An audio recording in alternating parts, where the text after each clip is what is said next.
confidence is not a problem that I've had. And I think that if you want to be successful, whether it's in real estate or even just someone who's willing to take risks, you've got to have an element of confidence within you.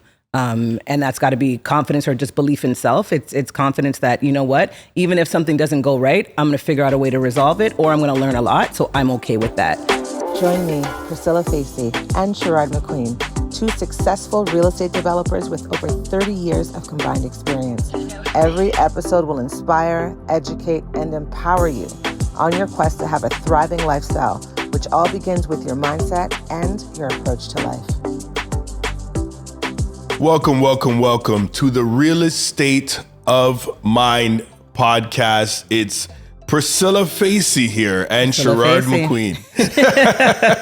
So what are we going to talk about? What do we want to delve into today? Well, listen, it's episode number 1, okay?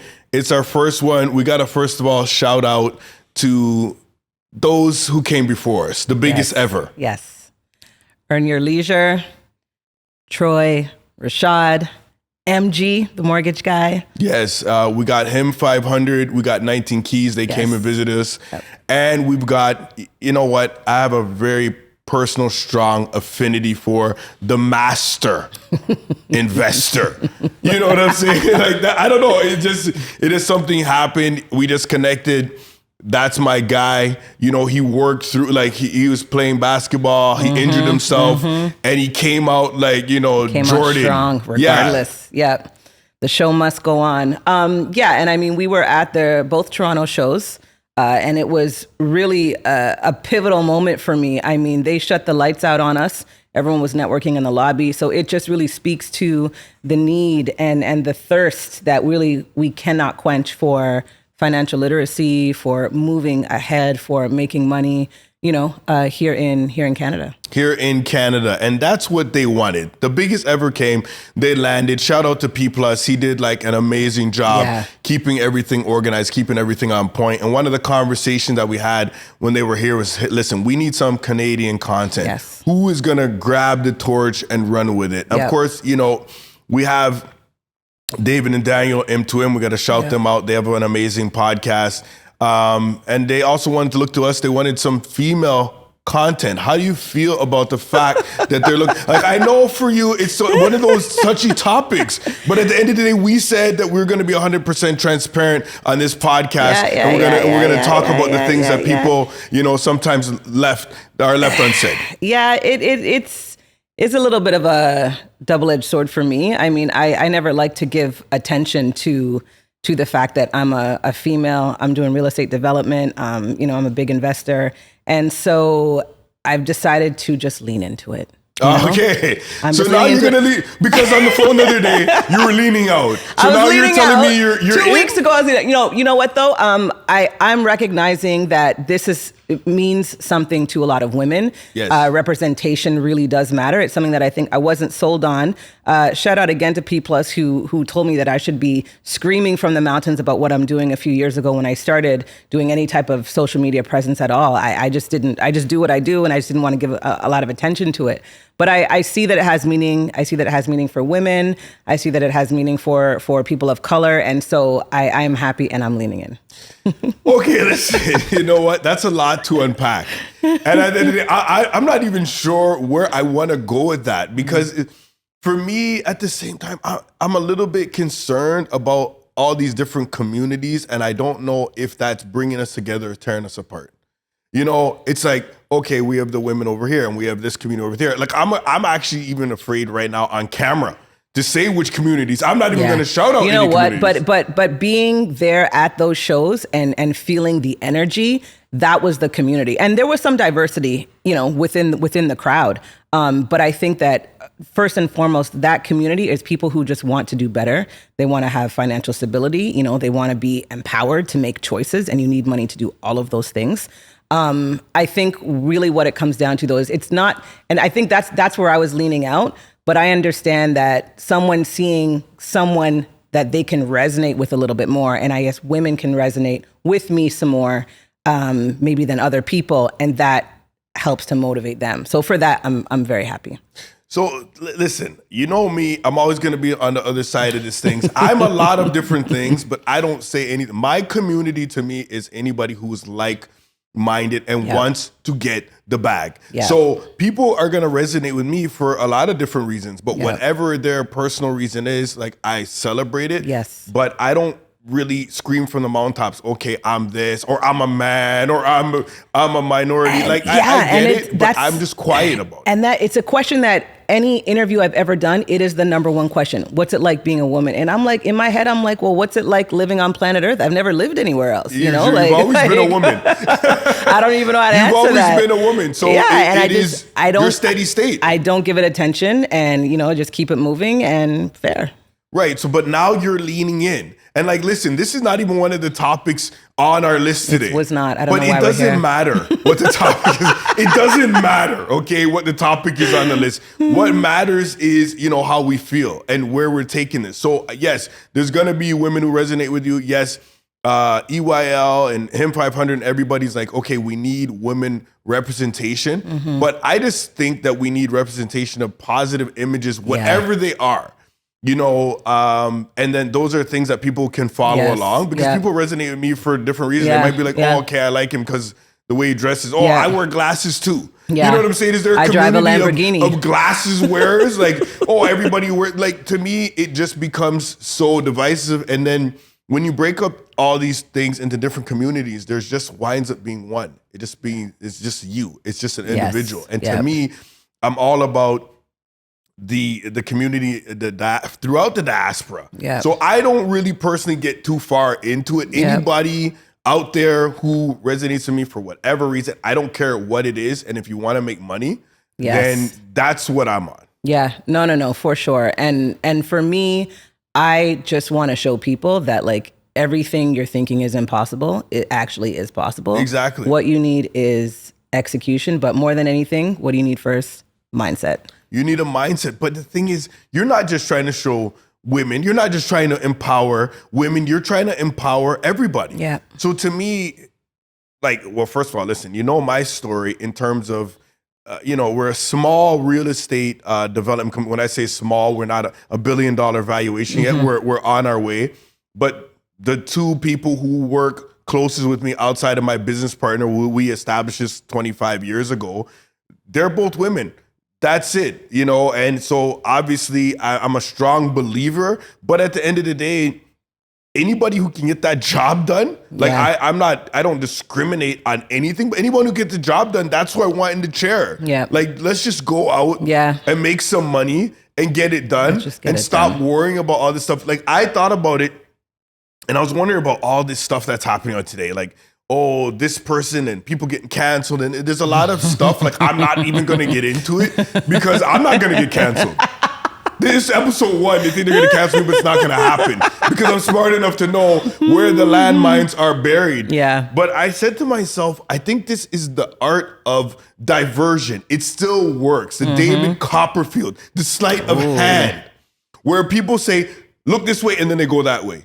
Right? They're like, oh yeah, worry about this issue and worry about that issue. And really, they're making a bag. Happening. They're over there making money. For sure. Let's not divert this conversation though. I know the first and foremost place that we need to start is helping people understand the mindset. And a famous line that you, I think, made famous is you cannot out-earn your mindset. Oh man. Now listen, I love to take credit for things. So that wasn't your phrase? Okay. That was a shout out to Noel Warren. Oh yes. Who helped me become the speaker I am today. So when I went on to EYL, honestly, without him, there's no way it was possible. Because you used to be shy. I used to be a shy guy. Yeah. You know what I'm saying? Unbelievable. No one who knows him now thinks that. Honestly, P used to have to introduce me to people. So I went out with P. P was the connector. He's still the connector.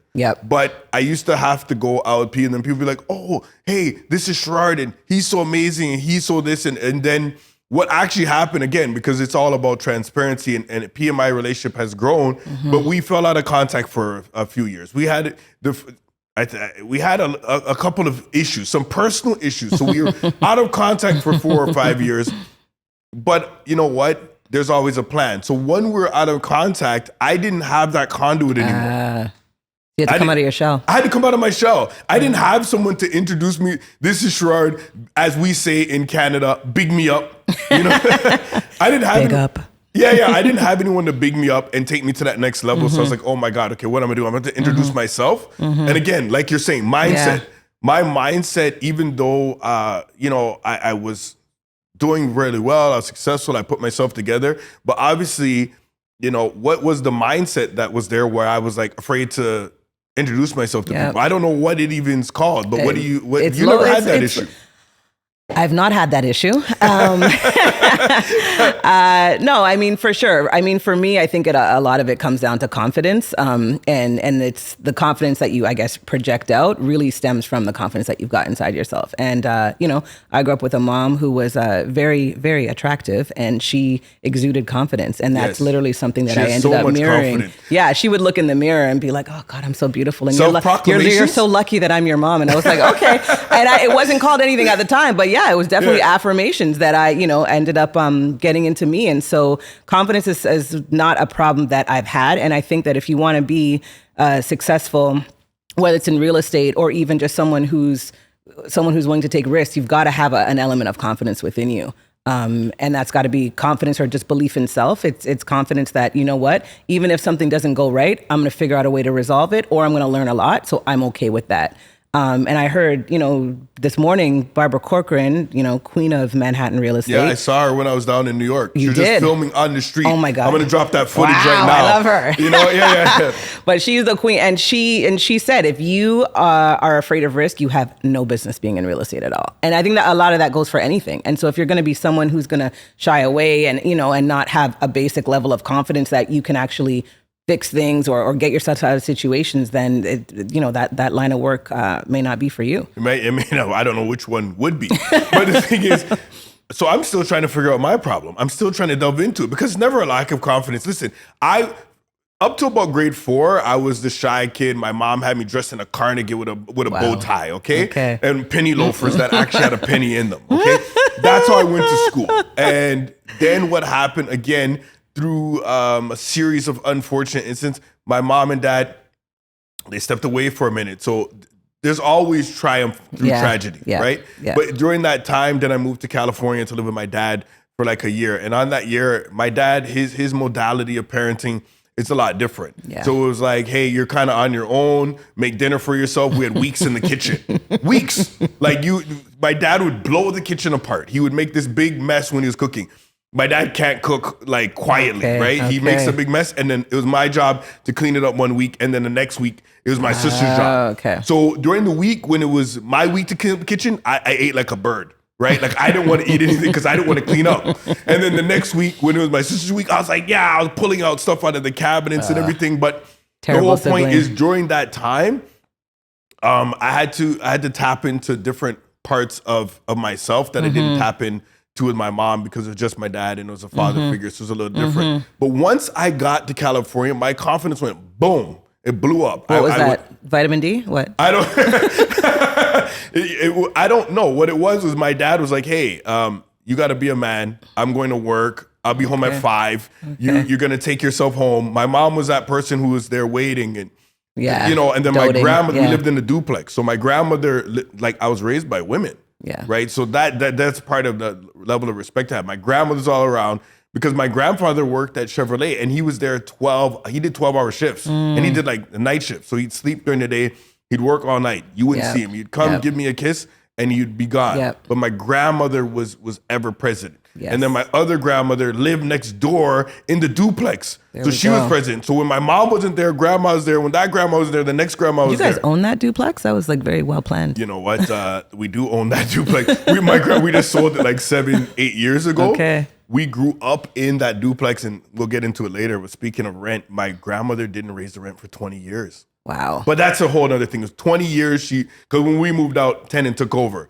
But all this to say is from grade 5, confidence was there. I had to grow in confidence when I moved with my dad because he made me grow in confidence. And from then, I've always had it. So even when I was, some people call it arrogance. The confidence is a certain level, but I think arrogance is confidence without ability. And that's never been my thing. I always had the ability. So it wasn't arrogant.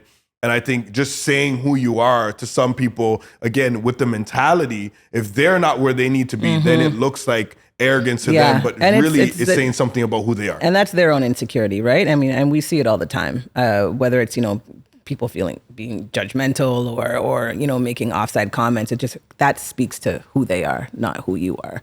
So it wasn't confident. So walk me through this, because we have these conversations offline. We've been talking as friends on the phone for 25 years. So I don't have a confidence issue, but I was afraid to go up and introduce myself to people. And of course, on the Real Estate of Mind podcast, we're trying to help people get money. But before you're able to get money, you have to get the mentality. If you don't have it, you can't win. It doesn't matter. You can go in the NBA, you could play, you could make $100 million. But if you don't really feel good about yourself, if you don't understand the underpinnings of who you are, you're going to either just spend the money, lose the money, or something happens. And I think the easiest example of that is these lottery winners. People who come from nothing and, they play the lotto and then they win, 20 million. And we've seen, there's a whole entire TV show about this, portraying these people, and they lose it all. And because at the end of the day, you can't out-earn your mindset, but you also have to understand your habits on like a base subconscious level. Right. And your subconscious is always going to want to bring you back to who it believes you are. And until you kind of reprogram that mindset, you're always going to be, the broke kid, living in, low-income housing, not doing well with money. And when all this money comes in, you will make choices that will cause you to lose it. And that is simply just subconscious and habits. Have you ever known anyone who won the lottery personally? I personally do know one person who won 20 million. Yes, I do. Oh my! So why aren't they investing? What's that? Because I haven't gotten a check. Well, what's really interesting is, it was a guy. He was a teacher, sort of a regular dude, and he won 20 mil. He felt incredibly guilty. He wanted to keep working his job as a teacher because he loved it, but he felt so guilty. He first went into hiding for almost a year. Oh wow! He was getting psychotherapy because he had a lot of guilt around someone, of himself. He considered himself generally just privileged. He had a good job, and he had a hard time with the winning. And a lot of people he said his phone was just blowing people coming up. out the woodworks. Oh yeah. And so, but now he gave, my understanding is a banker manages all of the funds. He's got it invested in mutual funds, this, that. Oh, great. Good old mutual funds. So he's just trying to beat inflation. He did not do anything with real estate per se. He bought a property in Costa Rica, more of a vacation home for himself and his wife. And that's my understanding of that. Not a lavish lifestyle, but not a very savvy investment type of thing. So he won 20 mil. He gave it to somebody else to manage. So, I mean, we can go down that rabbit hole so far. But this is one of the key elements. I know they're talking about in school about making sure people have financial literacy. And listen, my mom is a PhD in education. She taught for 30 years. She's a principal. She's a superintendent. My grandmother taught for 60 years. She's like one of the first African-American teachers in Buffalo, New York in that system. And she actually used to travel around with the governor. So, I mean, listen, and my sister's a guidance counselor. My uncle, he has a stadium named after him in Buffalo, New York as a teacher. So I have such a tremendous respect. We got to stop putting all the responsibility on the teachers. What is up with the parents? At the end of the day, it's like, oh yeah, well, the teachers need to teach financial literacy in school. The teachers need to teach what AI in school. But, how many hours are in the day? But this is where we come into, you want to take the lessons that you've gotten and things that didn't work and things that worked, and then you want to give that to the next generation, whether you have children, nieces, nephews, whatnot. And so for me, it's about, fair enough, you go to school and the teachers have a basic responsibility for the curriculum that is available to them. But like anything, you can only teach what you know. And it's not like teachers are savvy investors per se. It's not like teachers are, I must have had 50 teachers in my lifetime, and one of them owned a camera store. They had a side business.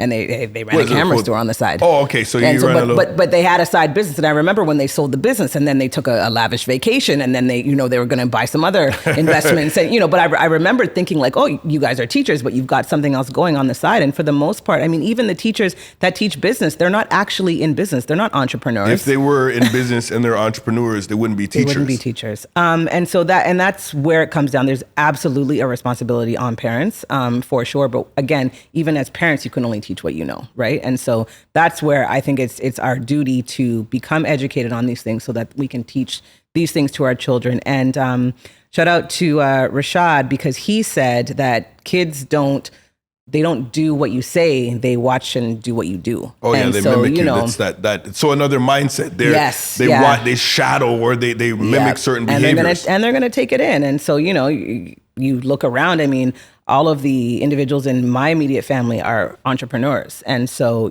that's what we're teaching them, and so that's just something that's really critical. We cannot put it on the teachers, but we can put it on the parents. And there's 1,000 other things you can do if your kids go to school that you can still impart this knowledge on them. Well, the teacher has 30 kids, 25 kids in a class, everybody.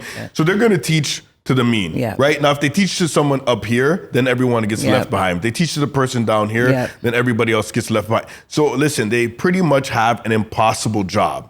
So the question is, if you can't do the job as a parent, then how do you expect the teacher to do the job? Like I love all these videos. Everybody's going down to the board and everything, and we need this and we don't need that in class, and we need this and this, and we're gonna touch into it later again. But the mindset, like somebody has to do something for me.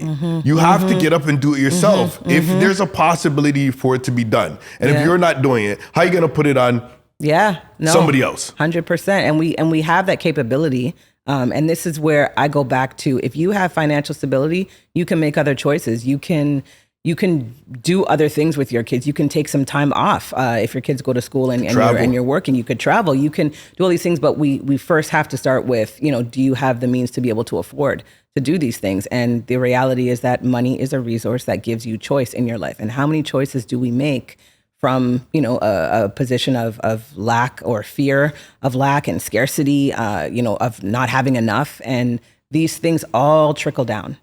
And so that's where we've got to start with adjusting our mindset, and that'll give us the tools to, I believe you attract money. Of course, to make that's choices one of the laws that of bring that into your sphere, and then from there you can teach others. You'll have the means to be able to do what you want and just live life from an actual position of choice, and not feeling that you're living from resignation, or you're living from your circumstances that you have no control over. Well, listen, money being a resource is so important because it also affects your health, which is going to affect your ability to make money. You can't make money if you don't feel well.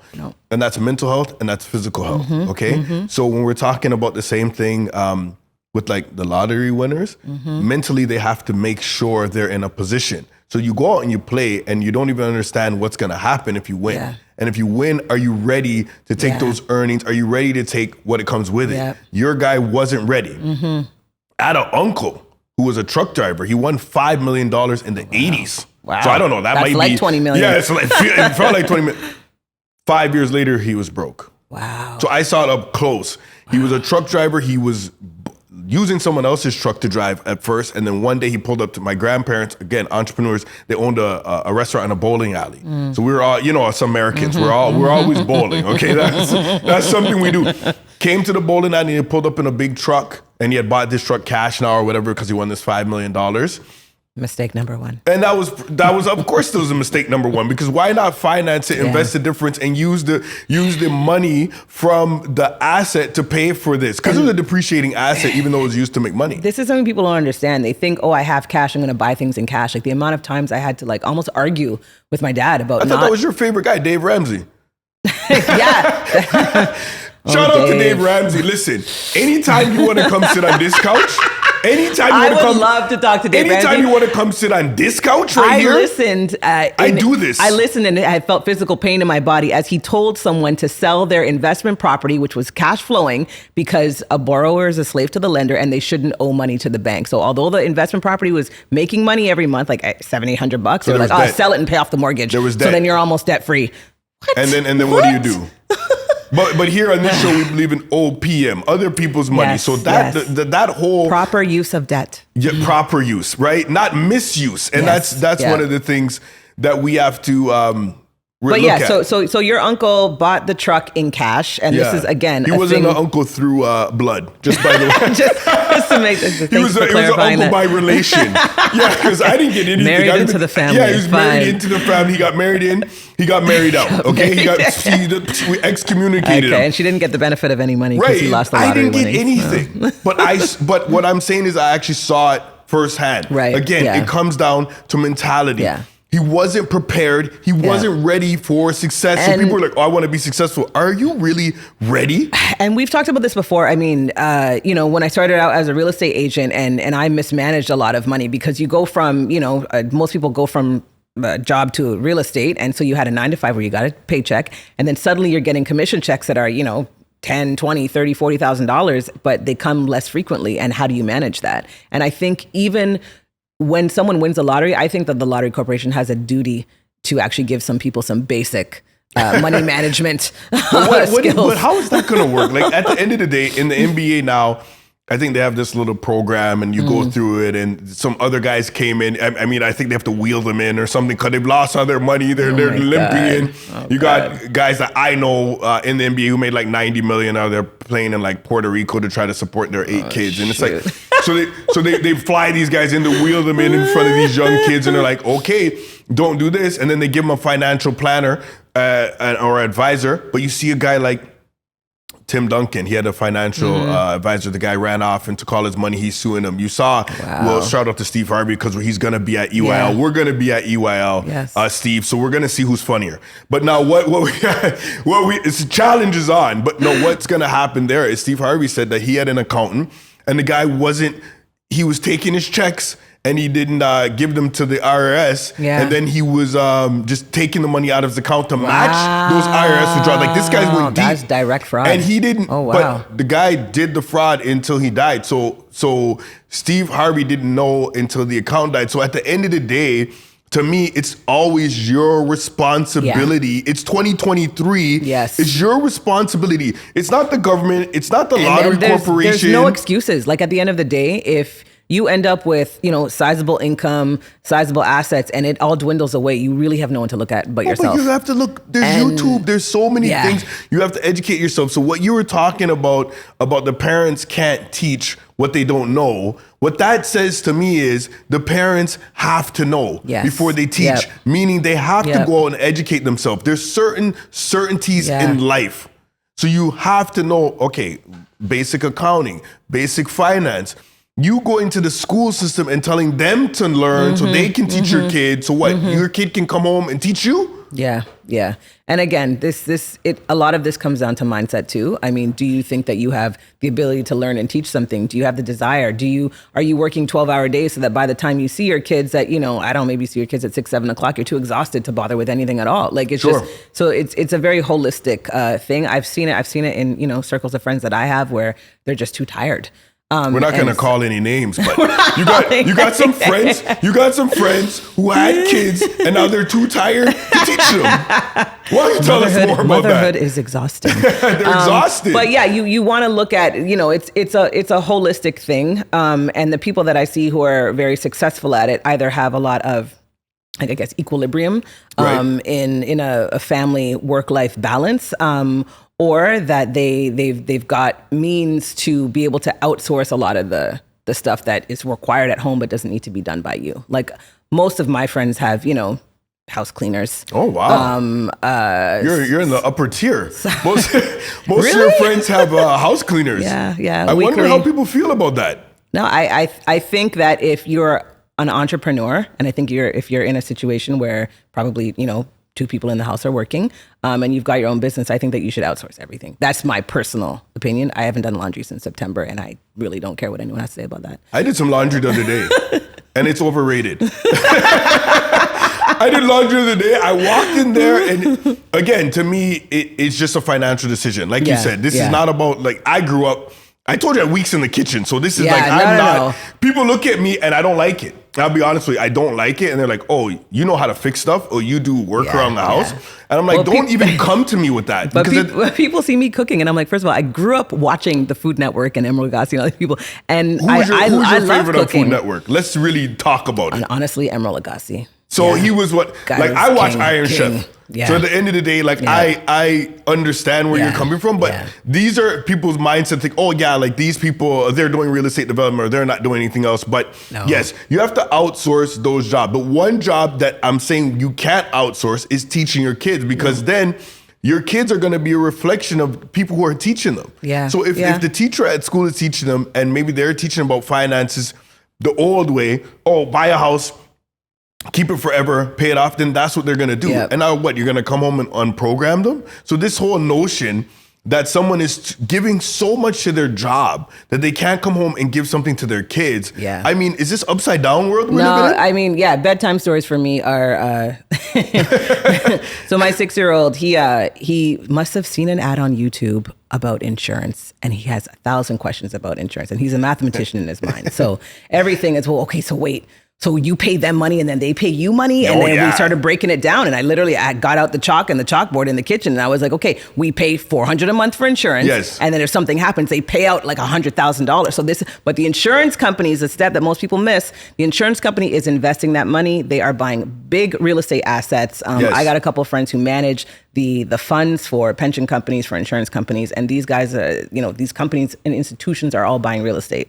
And this is where we come back to, you got to be doing this on your own individual level, because when they take your money, that's what they're doing. So they're doing it for someone else. So your people that are managing a fund for someone else. Yes. So they're making other people money. Yes. And then the insurance company that you're giving your insurance money to, they're investing in stuff that you're not. And then they're making money. And then you're hoping and praying that one day when something happens to you, they're going to be waiting with a check, and they're not going to find some way to exclude you from getting your payout, or they're not going to make your family run and jump through hoops when you're not around to protect them, to make sure you're good, because you didn't want to manage your own investments from the beginning. Is that what I'm hearing? Because this is what you're hearing, and I mean, it even with retirement funds. I mean, everyone's so big, and again, it's what we're taught. I was taught that probably in university.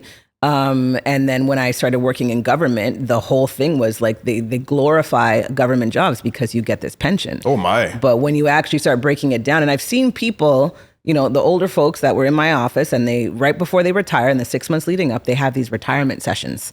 And so they give you options. Well, you can take your $4,000 a month for life, or you can take a lump sum, or you can do kind of a mix. But it's like one of those lottery. So you're telling me that when you retire with the pension, it's almost like one of those instant lottery scratch off things. So we're back to options. Mindset. Yeah. But the thing is, same thing. Almost everybody takes the monthly. They must take the monthly. They take the monthly. You didn't even tell me, but I know everyone takes the monthly. No, they take the monthly because they're like, well, I don't know what to do with the money. And I just started delving into real estate at that point. And I was like, yeah, but if you have $200,000, you can do this. And they were looking at me sideways. No. But what the program is complete. Yeah. They've done 25 years. I've seen people work an extra 8 years to get an extra $300 a month on their pension. Okay. Yeah. I've seen people put in time. I had an uncle who said he didn't do that because he calculated it because he's financially savvy. And he goes, at the end of the day, I would have been working for minimum wage. Yeah. No, Uncle, shout out to Uncle Dudley. Shout out to Uncle Dudley. Like, thank you for welcoming me into your home. Like, no, seriously, because he was one of the guys who was like, you know what? He gets it. Yeah. He's like, I'm not going to do this. He did the math, and he's like, but there's people out there who will work 8 years for $300 extra. And it's insane. What you're saying to me right now that just kind of blew my mind, that I never really thought about, is pretty much when people retire, it's almost like they went till 65. Mm-hmm. They played the lottery. Well, if you're working in government, you went to like 54. You went to 54. Because you started at 21. So you did your 25 years or you did your 23, but you almost win that instant lottery ticket, that cash for life. That's what it's called. It's $1,000 a week for life. Yeah. So you said $4,000 a month. So everybody takes cash for life. Cash for life. They don't take the lump sum. They don't invest it. Even when you give them money, they don't know what to do with it. Yes, exactly. And that's where, again, we've got the knowledge gap. And before the knowledge gap comes the mindset issue. Right. And so because, that's not my area of, expertise. I've been, pushing papers around with Social Security applications for, 25 years. Never educated myself. How do I know, And in some ways, the era we're in now is very different than what it was then, right? But everybody says that. We have That's my excuse for everything. We have so much access to information that it makes no sense that we can't go and learn how to be more, financially savvy. But these people that we're talking about, yes, I agree. When they started, the information age hadn't. But they've been in the information age for 20 years. Like I got dial-up internet in I think I was in grade 9 or like 1990 something. So what happened then? I think people have to understand that government culture, it's a very sort of like linear one way of thinking. You go in the office, you know, you do your work, you go for your lunch, you come back. Like it's just very rudimentary, basic. Like in private companies, you at least have access and you kind of see the higher ups. Sure. You know, in government, I think the top tier person, I mean, There is no top tier. Yeah, it's a system. Yeah. There's no one there. The deputy ministers maybe making $250, maybe. But there's no system.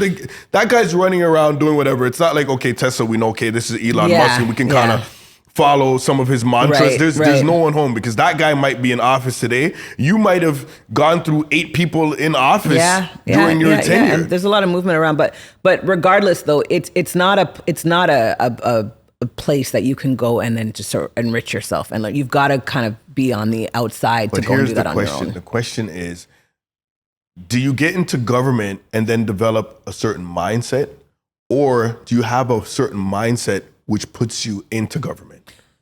I don't know, because for me, I got in thinking that this was going to be the Holy Grail. Yeah. You said it was going to be forever and always. You got married. They gave you the ring. I got in, and I think 2 to 3 years in, I started realizing that me and these people just don't align. You're not, you guys are not the same, but that's my point to you. I don't know if it's the government creating this culture or these people already have this thing in their mind, and then they're like, okay, where can I fit in? Yeah. Because you had a different thing. You were an entrepreneur, your uncles, your father's an entrepreneur, you had a lot of people in your family who were entrepreneurs, but then you said, because you heard all the white noise and all the thing, oh yeah, like let's get this job and you're perfect for it and you're gonna get this retirement. You went in and you tried to be that. I did. And because of your mindset, didn't work. Didn't stick. So I came in first place out of 600 applicants for my first government job.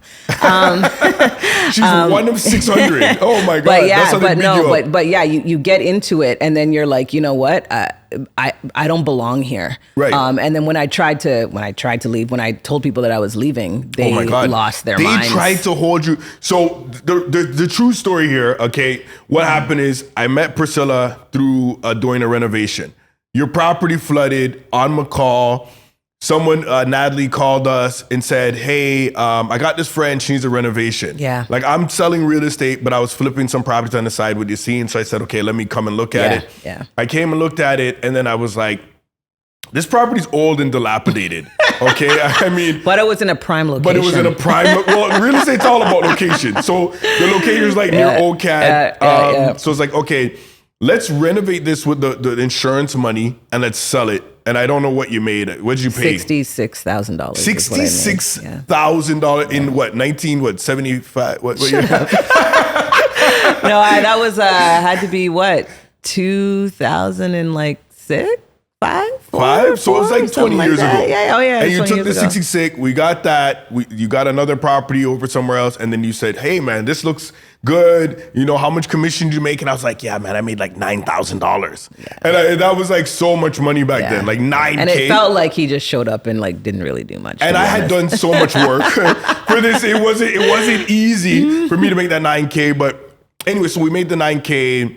And then I was like, hey, I got some new condos in Queen West, right? And for those of you who don't know, Queen West was a new area in Toronto. Gentrifying. It was gentrifying. It was, and we kind of pegged it. And the same thing we do in development now. Yeah, you check out the areas and you kind of see what's up and coming, things that are popping up. Yep. And that neighborhood was on the come up. A lot of development was slated for that area. And so, bought close to the highway. But more than anything, I think it was, looking back, it was that investment package that you put together. I put together this digital sweet little investment package. Everything great about the area, why you should buy real estate, cash flow projections, all the layouts and everything. And that's something that I think became something that was the stepping stone for every single project we sold after that. We kept... Yeah. So I figured, I calculated, when I bought that investment property and then I went and told a bunch of my friends about it and I sold 8 for him. He just showed up with the paperwork. Yeah, I showed up with the paperwork. And she said, she started doing the math on my money. right? And I always do math on other people's money, so I don't mind. That's how I got into development. I started doing the math on the developer's money, and I said, "Hold on, he paid me a check for $288,000. That means he has $288,000, and he can part with $288. Yeah. How much is he making?" I did a backwards math, and so that's what happened. She started doing some backwards math on my money. She was counting my checks, and she said, "You know what? I can do this." And I said, "Not only can you do this, you could do this at the highest level."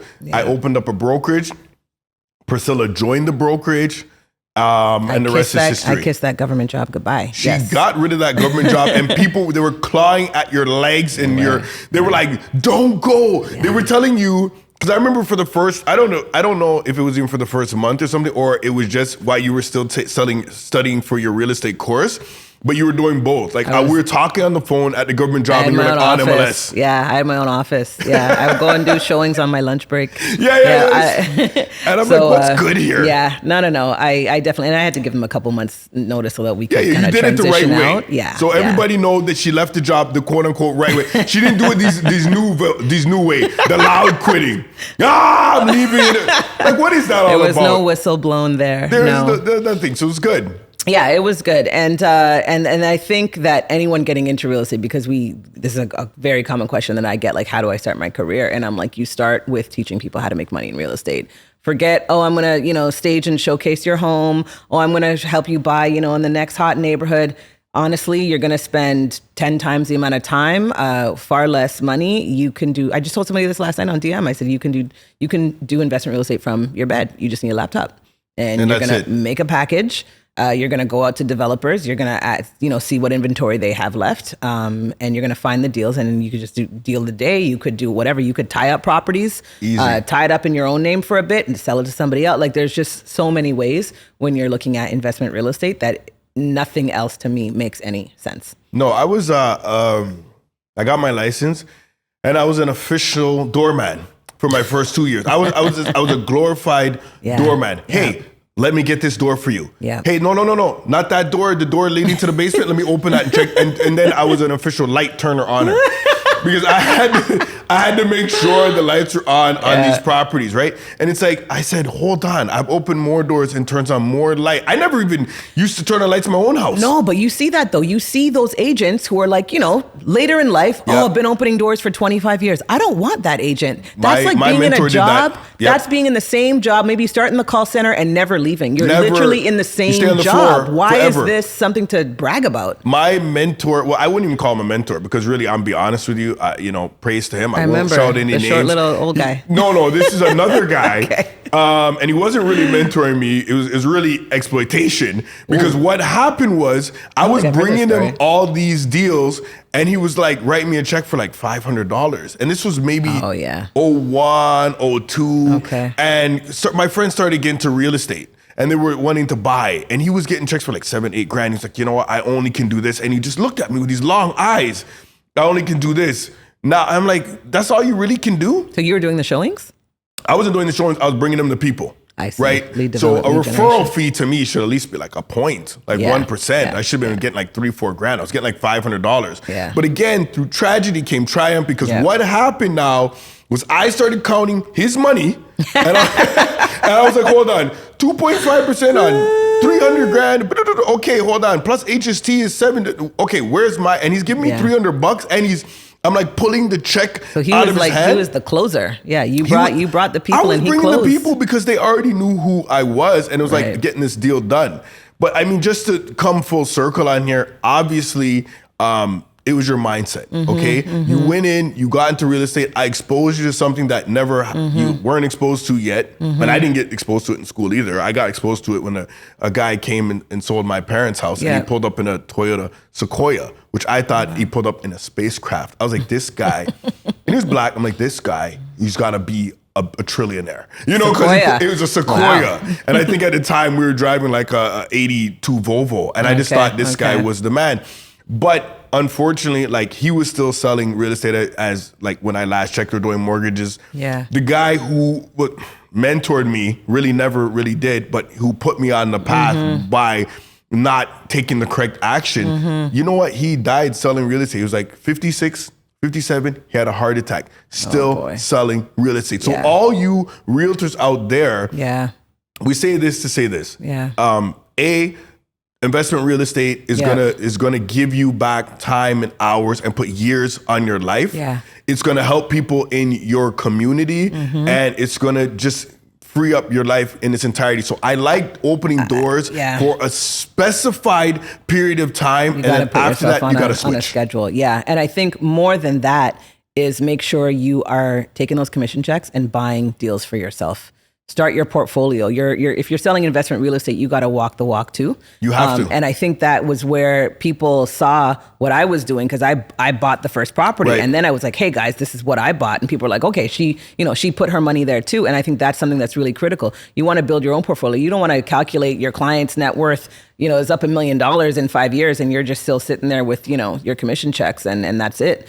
So I wasn't even taking really checks. Important. Yeah, I wasn't even taking checks. Deducting the commissions. I was deducting the commission. I didn't even want to see the check. So we were getting paid like 5% commission, like 2.5 in the beginning, 2.5 at the end. I would take the first 2.5 to live off the last 2.5 that I wasn't getting paid. Because imagine, you're getting this 2.5 that you're not going to get for 3-4 years. While. They're going to pay me the same amount of money they owed me today, but they're going to pay it to me 4 years down the line. And that money's worth less at that time. That's what I'm saying. So it was depreciating. So what I did, I said, you know what? I get $9,000 off this deal. I got 10 deals is $90,000. Let me buy 2 units. So those monies start now appreciating instead of depreciating. So could you only imagine what the delta was on those monies? So I always walk the walk.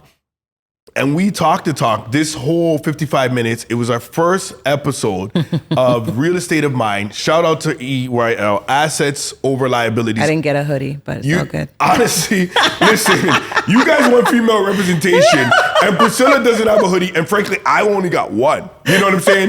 Now, it fits good, but I'm slimming It's good. down. I'm going to go online and order my own. We're going to order your own. I don't know what the duties and taxes are going to be. Michael, we need these up here because we have so many people asking for it, and they want them instant. Everybody right now wants instant gratification. But let's get a runner to go to Buffalo. You know what? We're going to import him from Buffalo, my hometown. But listen, it was very enlightening. We had a script. We didn't need the script. Because at the end of the day, this is what we're talking about. But we got into so many different areas of mindset. And people out there, listen, if you don't have the right mindset to make money, you can't make money. So you have to really put yourself in a situation where you start understanding it. And what I tell people to do is study before you have money. Get these habits in order. Don't wait till you make money. I was watching something yesterday by Rich Paul. And I'm going to reserve my comments right now because he's with Adele. And anyway, special place in my heart, favorite artist. But he said, and I stand by this, he said, if you want to understand someone's mindset and their business, look at how they keep their house. You go into the locker room. How does the guy keep his locker? And you look in high school, and I always had a very neat locker.